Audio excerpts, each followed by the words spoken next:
Chef Otaku. All right. What's up, guys? Chef Otaku here with a little special. A little late on the video, so end of P90X Phase 1. The nutrition part sucked. A little behind, but going to do the best I can to catch up and get things rolling. I have all my little behind the scenes, look at that, sticky notepads to help me out, so hopefully I don't screw up and dyslexic cross things out like I usually do. So, as I posted before in P90X Day 43, I'm now in the cutting phase to work my way back down. Just going to go over the basics of the daily routine consumption. This is consumed every day, and then there's additional things. So, right off the bat, just from things I found online, the minimum daily calories that they recommend for women is 1,200, and for men, I got different ranges. It's 15 to 1,800 for men for normal nutrition. I've seen lower numbers, I've seen higher numbers, and each individual's body works differently for all of that. So, on to the food. Canned chicken breast, which I have with keto bread. I get this from Aldi's. It has 0 net carbs, protein per slice. I'm not sure if you can get this anywhere else though, but it's where I find it, and it's pretty cheap. I have one of those a day, every single day. I also have my protein shake, which I have 2 scoops of the protein powder with 5 scoops of PB Fit to make the taste a little better. I do not use milk or water. I actually use almond milk. The calorie increase is a lot less than milk. Even though it's a little bit less protein increase, I would rather have the lower calories. And it definitely makes it taste better than using water, which gives it this like nasty watered down chocolate powdery taste. Anyway, so my numbers for this, the chicken with, I just put some mayonnaise in that and a little bit of some seasonal to kind of spice it up and flavor it a little bit. The keto bread and everything that I have. The sandwich is 470 calories, 0 carbs, 0 net carbs, and 50 grams of protein right there just from the sandwich. The shake is 407.5 calories, 7 3/4 carbs, and 61 3/4 grams of protein. With my chicken sandwich, I have 3 cheese sticks and 1/4 cup of pistachios. That's 80 calories per cheese stick, 1 gram carbs, 6 grams of protein. Pistachios is 160 calories, 5 carbs, and 6 grams of protein. Now, that stuff I have every single day. That puts me at 1,037.5 calories, 12.75 carbs, and 117.75 grams of protein. So I'm well over 100 grams of protein, which I believe is above the normal daily recommended rate, but I'm lifting, so definitely want to up the protein for that.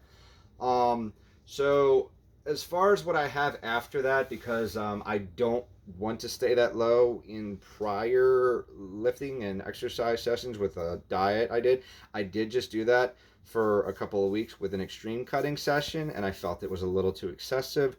So what I'm doing this time is I have a pound of ground beef and 80/20 and a pound of lean chicken. The 80/20 ground beef is 78 grams of protein, 1,152 calories. The chicken is 748 calories and 139 grams of protein. Now, I'm not eating whole pounds. With those meals, I usually have a can of carrots and green beans together. I'm real picky on my vegetables. Once in a great while, I'll have some asparagus, but it's not something I consume consistently, and I don't eat this same stuff every day.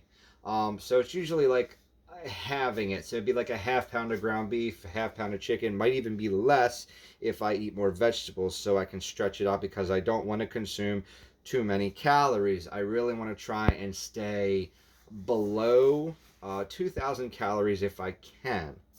And that's really it. There are different things that I have. I try to stay away from pork chops because they have a lot of calories in them because there's a lot of fat in them, and it just trying to watch out what I'm doing, especially with the cutting session. I want to get the weight back down because I started the program out at pretty much 188 pounds for round three, and on the scale of things, it's been about 6 weeks since I've started, and I'm at 200 pounds on the nose. So 12-pound gain, 6 weeks. I'm pretty much on par with where my numbers should be, which is fine. Though I was somewhat carb depleted when I started and I carb loaded, so a good chunk of that weight is honestly water weight. So I haven't really gained so much, so to speak. I don't know the exact numbers, but I know that it's not as much fat as it is the carb and water weight. For every carb your body has, it has about 3 grams of water attached to it.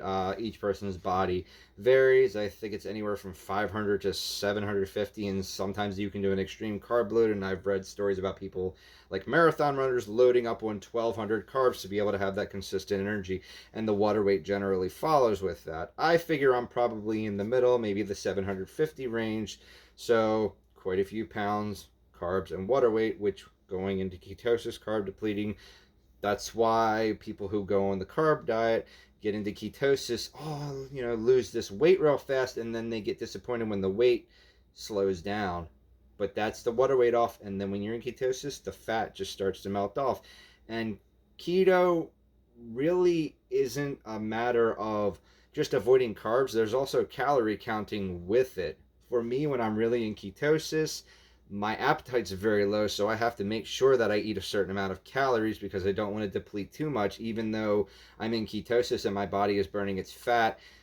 For me, there is only so much energy that ketosis burns of fat to provide me with energy. I have crashed before on the keto diet and had to kind of slightly carb up on maybe like a pack of fruit snacks or just something with a little bit of carbs in it to kind of get that quick replenishment in my system, because even in ketosis, if you take some carbs, for me, my body just burns it right through, stays in ketosis as long as you consume a minimal to zero amount of carbs. That's really it.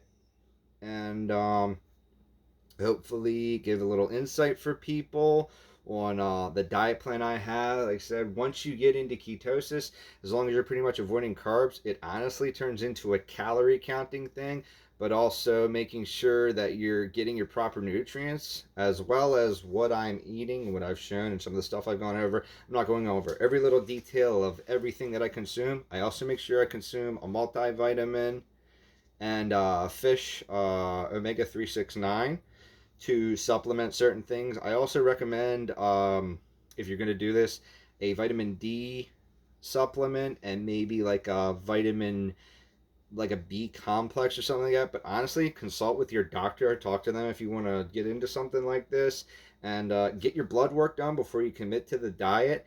And even talk to a nutritionist. I've spoken with a nutritionist. I've looked at stuff online and people that I've talked to just to do lots and lots of research. My OCD and wanting to just know everything and trial and error. I've said this so many times in videos posted on Twitter. Trial and error. You got to see what works for you. You got to try it out.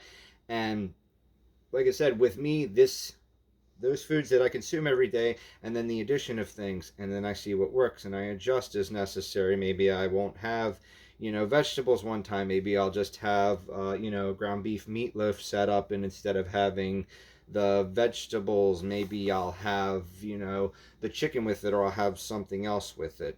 But really, it's all up in the air. Like I said, not posting every detail and everything because it would take me probably hours to explain everything. So that's really all I have for you guys.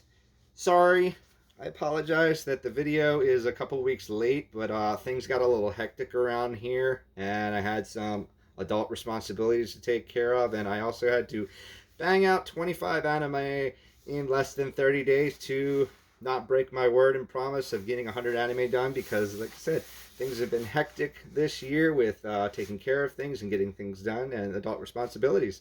So this is Chef Otaku, the working otaku, and as you can see, I am swollen right now. This lack of definition is because of the water weight, just the flexing of it. I can guarantee you that in the next probably 2 weeks, when I'm completely carb depleted, I should have more vascularity, more muscle definition, and it'll look like I'm more built. But it's actually just the depletion of the carbs and water weight that is on my body. And that is pretty much how keto works, especially for bodybuilding. If you do it properly, it is the biggest benefit. I have proven in the first round that I did P90X that you can do the carb diet. You can lose fat and build muscle at the same time. I did it twice and I'm gonna prove it again. This is a working otaku. I will see you guys later.